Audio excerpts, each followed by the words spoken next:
भाजपने ताकद लावली होती असं मी मानत नाही. एका गावित गटाने ताकद लावली होती.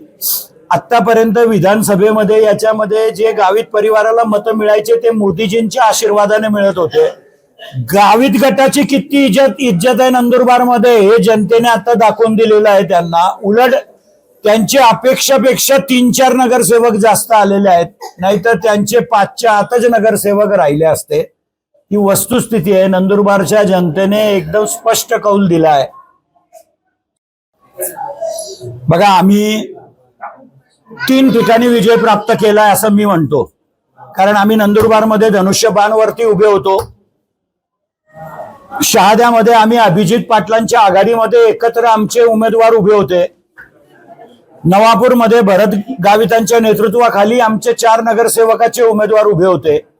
आणि एकंदरीत 3 ठिकाणी नगराध्यक्षाचा बी उमेदवार आमच्या विचाराचा निवडून आलेला आहे. भारतीय जनता पक्षापेक्षा तळोद्यामध्ये सुद्धा शिवसेनेचे 6 नगरसेवक निवडून आले आणि भारतीय जनता पक्षाचे 4च नगरसेवक आले आहे. तर भारतीय जनता पक्षाने आता अहंकार सोडला पाहिजे आणि वस्तुस्थिती समजून घेतली पाहिजे. देश विदेशातील प्रत्येक घडामोडींचे लाईव्ह अपडेट मिळवण्यासाठी आता साम टीव्हीच्या सर्व सोशल मीडिया प्लॅटफॉर्मला लाईक, फॉलो आणि सबस्क्राईब करा.